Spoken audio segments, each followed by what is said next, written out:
Hello दोस्तों, मैं L के निराला आप लोगों को अपने ही चैनल पे बहुत बहुत स्वागत करता हूं। दोस्तों, हम लोग पढ़ने वाले हैं क्लास 10th का फिजिक्स भौत की। चैप्टर होने वाला है तीसरा, मानव नेत्र। तो चलिए आइए हम लोग इसको पढ़ते हैं। देखिए क्या कहता है, प्रकाश का वर्ण विक्षेपण। तो चलिए हम लोग सबसे पहले समझ लेते हैं प्रकाश का वर्ण विक्षेपण किसे कहते हैं।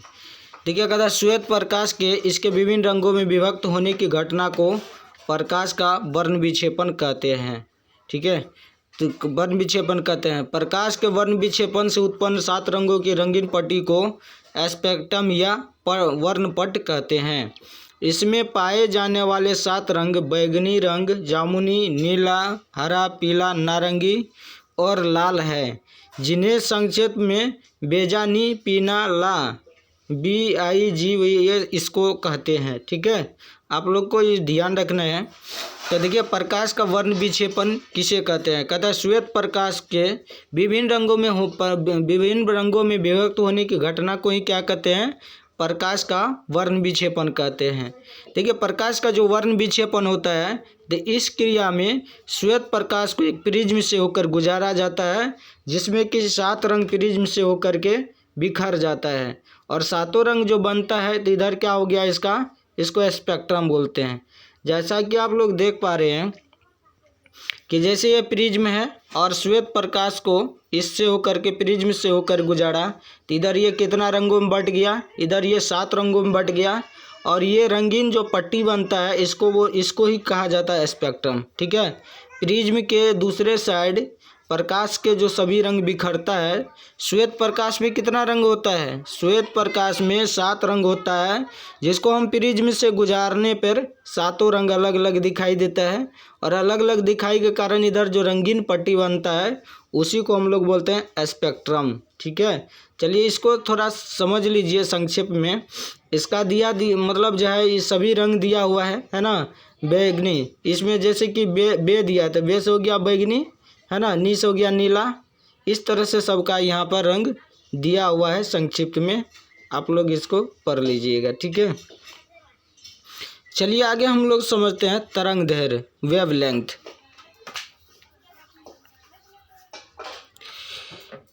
देखिए तरंग दैर्घ्य क्या होता है, वेवलेंथ क्या होता है। कहता है कि विभिन्न रंगों का तरंग दैर्घ्य भिन्न भिन्न होता है।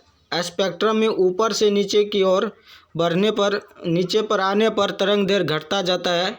जिस रंग का तरंग दैर्घ्य अधिक होता है वह कम फैलता है, और जिस रंग का तरंग दैर्घ्य कम होता है वह अधिक फैलता है। प्रकाश एक प्रकार की ऊर्जा है जो चुंबकीय तरंग के रूप में संचारित होती है। तरंगे जितनी दूरी के बाद अपने आप को पुनर्वर्तित करती है उसकी दूरी तरंग दैर्घ्य कहलाती है। तरंग दैर्घ्य का SI मात्रक एंगस्ट्रॉन होता है। तरंग दैर्घ्य का SI मात्रक जो होता है वो एंगस्ट्रॉन होता है। यहाँ पर जो है बिंदा छूट गया। और 1 एंगस्ट्रॉन बराबर जो होता है 10⁻⁻10 मीटर होता है। ठीक है, 10 पे पावर होता है, यहाँ पर जो है बेस में लिखा गया है। तो 1 एंगस्ट्रॉन बराबर 10⁻⁻10 M के बराबर होता है। चलिए आगे हम लोग समझ लेते हैं। देखिए तरंग दैर्घ्य क्या होता है। देखिए तरंग दैर्घ्य वेवलेंथ जो होता है, भिन्न भिन्न रंगों का तरंग दैर्घ्य भिन्न भिन्न होता है ना। हमने 7 रंग जो पढ़े हैं तो सभी का तरंग दैर्घ्य क्या होता है, जैसे कि आप लोग यहाँ नीचा देख रहे हैं, है ना। हम लोगों के इंद्रधनुष में सभी रंग इसमें दिखाई दे रहा है, और सभी रंग का जो है तरंग दैर्घ्य क्या है, अलग अलग है ना। तो इसी को कहते हैं तरंग दैर्घ्य। मतलब कहता है भिन्न भिन्न रंगों का तरंग दैर्घ्य भिन्न भिन्न होता है। स्पेक्ट्रम ऊपर से नीचे आने पर तरंग दैर्घ्य घटता जाता है। जिस रंग का तरंग दैर्घ्य अधिक होता है वह कम फैलता है, और जिस रंग का तरंग दैर्घ्य कम होता है वह अधिक फैलता है।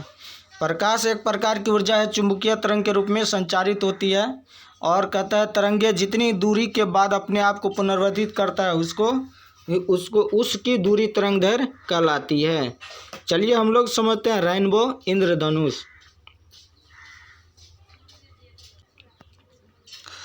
देखिए इंद्रधनुष रेनबो। कहता वर्षा होने के बाद जब सूर्य चमकता है तो बारिश की बूंदें प्रिज्म सा व्यवहार करती है, जो सूर्य के श्वेत प्रकाश को 7 रंगों में विभक्त कर देती है, जिसके कारण आकाश में अर्धवृत्ताकार रंगीन पट्टी दिखाई पड़ती है, जिसे इंद्रधनुष कहते हैं।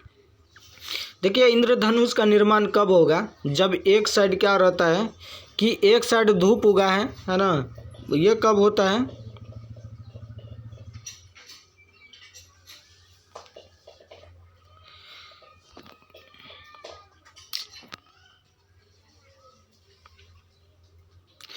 देखिए ये कब बनेगा, जब क्या होता है कि एक साइड धूप उगा रहता है ना, एक साइड धूप उगा रहता है और दूसरे साइड बारिश होता है। ठीक है, जब ये बारिश होता है दूसरे साइड एक साइड धूप रहता है, जब इस पे धूप का जो बूंद गिरता है तो ये कैसा व्यवहार करता है, ये प्रिज्म जैसे व्यवहार करता है। ठीक है, जब सूर्य के प्रकाश इस पे पड़ता है इस बूंद पे तो ये प्रिज्म से व्यवहार करता है, और सूर्य के प्रकाश जैसे इस पानी के बूंद के कण पे पड़ता है तो इसका रंग क्या होता है कि सभी रंगों में बिखर जाता है, और सभी रंगों में बिखरने के बाद ये क्या होता है कि एक मतलब जहाँ रंगीन पट्टी जैसे दिखाई देने लगता है, उसी को हम लोग बोलते हैं इंद्रधनुष, रेनबो।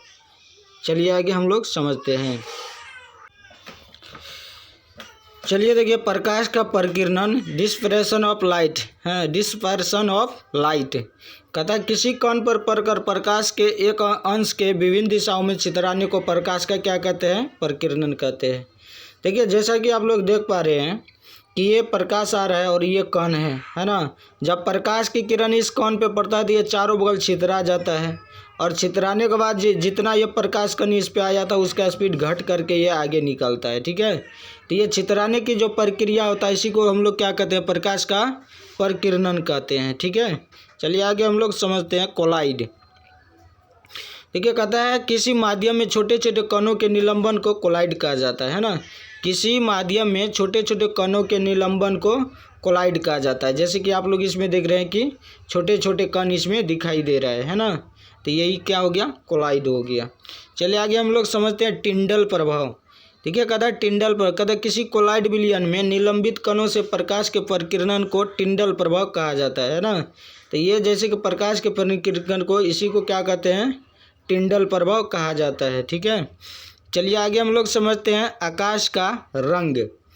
कहता है सूर्य का प्रकाश जब वायुमंडल से होकर गुजरता है तो उसका वायुमंडल के गैसों के अणुओं, पानी की बूंदों, धूल कणों आदि से प्रकीर्णन होता है। इनमें सबसे सूक्ष्म कण गैस के अणु होते हैं जो नीले रंग को अधिक प्रकीर्णित करते हैं। यही प्रकीर्णित प्रकाश हमारी आंखों तक पहुंचता है और इसलिए हमें आकाश का रंग नीला प्रतीत होता है। ठीक है, देखिए बात ऐसा होता है जब सूर्य की प्रकाश वायुमंडल से होकर गुजरता है तो उसको क्या होता है कि विभिन्न तरह के धूल कणों से गुजरना पड़ता है, और उसके बाद जो है सबसे ज़्यादा जो प्रकीर्णन होता है उसमें कौन होता है, नीले रंग होता है। ठीक है, जिसके कारण आकाश कैसा दिखाई देता है, नीला दिखाई देता है प्रकाश के प्रकीर्णन के कारण ही। ठीक है, जिसमें कि नीला रंग का प्रकीर्णन सबसे अधिक होता है। चलिए आगे हम लोग समझ लेते हैं सूर्य का रंग।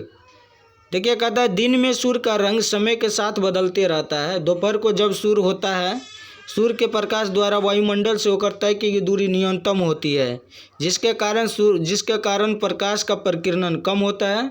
यही कारण है कि दोपहर में सूर्य अपने वास्तविक रंग में दिखाई पड़ता है। सूर्योदय और सूर्यास्त के समय वायुमंडल से होकर सूर्य के प्रकाश को अधिक दूरी तय करनी पड़ती है, और जिसके कारण प्रकाश का प्रकीर्णन अधिक होता है, जिसमें मुख्य रूप से नीला रंग होता है। लेकिन अधिक दूरी होने के कारण हमारी आंखों तक आते आते लाल रंग ही बचता है। यही कारण है कि सूर्योदय और सूर्यास्त के समय सूर्य का रंग लाल दिखाई पड़ता है। तो देखिए एक बात ऐसा होता है, सूर्य जो होता है दोपहर में क्या होता है कि इसका दूरी देखिए, जैसे ये पृथ्वी है, सूर्य इधर से उगा है ना, जैसे जैसे ये जाएगा वैसे वैसे क्या होगा, जैसे ये इस सामने आया तो इसका दूरी कम हो गया, फिर इधर आया तो इसका दूरी बढ़ गया।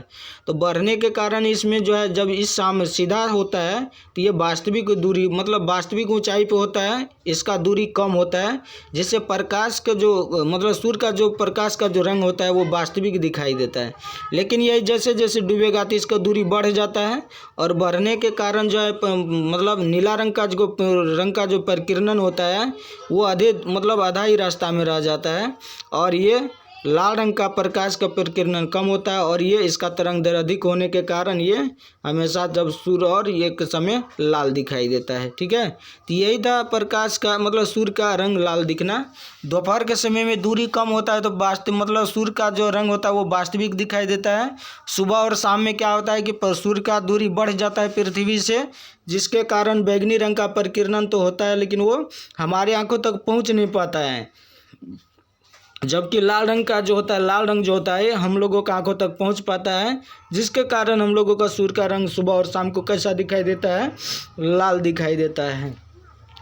तो आई होप आप लोगों को ये वीडियो पसंद आया होगा। यदि आप लोगों को थोड़ा भी पसंद आया होगा तो हमारे चैनल को सब्सक्राइब कर लीजिए, ताकि इस तरह के वीडियो जब भी अपलोड करेंगे तो सबसे पहले आप लोगों के पास मिल जाएगा। तो चलिए, वीडियो में बने रहने के लिए धन्यवाद। फिर मिलते हैं नेक्स्ट वीडियो में, तब तक के लिए जय हिंद।